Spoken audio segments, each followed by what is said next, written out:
नमस्कार, द्वारकाज किचनमध्ये आपलं स्वागत आहे. चला तर उन्हाळ्याचे दिवस आहे तर वाळवण्यासाठी साठवणीचे पदार्थ काही बनवूया आपण. तर आज आपण लसूण पावडर कसं बनवायचं ते बघणार आहोत. एकदम साधी सोपी रेसिपी आहे आणि हे लसूण पावडर आपल्याला कुठल्याही पदार्थामध्ये वापरता येतं किंवा तुम्ही मॅगी मसाला बनवायचा त्याच्यामध्ये वापरता येतं किंवा तुम्ही पेरी पेरी मसाला वगैरे बनवतात त्याच्यामध्ये तुम्ही वापरू शकता हे पावडर करून ठेवल्यानंतर. आणि कधी कधी लसूण खूप महाग होते तर तेव्हासुद्धा हा उपयोग होते.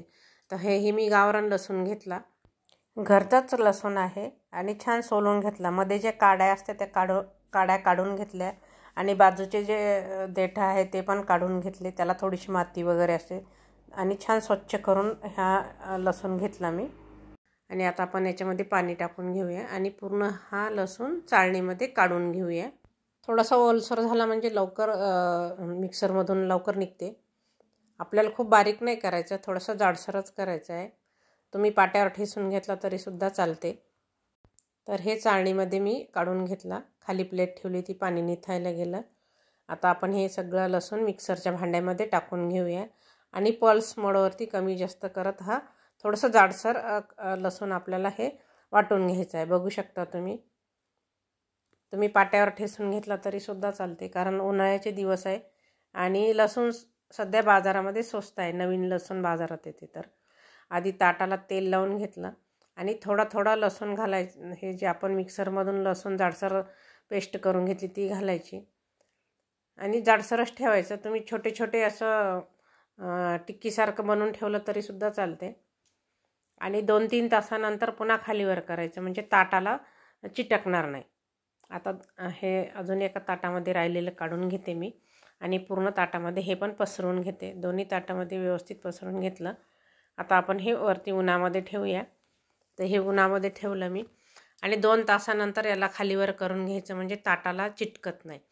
एक दिवसभर मी ताटात ठेवलं. त्यानंतर हे असं थोडंसं पसरट भांडं घ्यायचं आणि खोल घ्यायचं. त्या भांड्यामध्ये पुन्हा 2 दिवस वाळवून घेतलं. थोडंसं पसरट भांडं घेतलं म्हणजे ते हवेने उडत नाही, म्हणजे त्याच्यामध्येच राहते ते आणि बाजूचाही कचरा जात नाही त्याच्यामध्ये. आता 3 दिवस आपण हे छान वाळवून घेतला लसूण. त्यानंतर आपण हे मिक्सरमधून पावडर तयार करून घेऊ.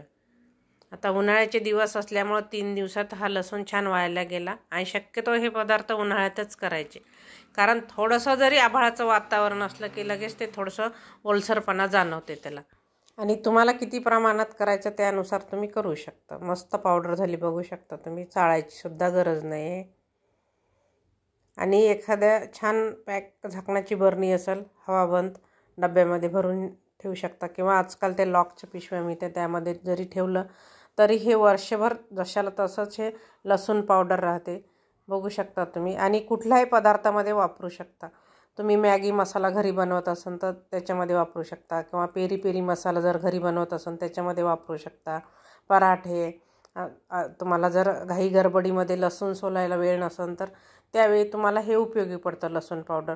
तर प्लीज लाईक करा, शेअर करा. ज्यांनी सबस्क्राईब केलं नाही त्यांनी सबस्क्राईब करा.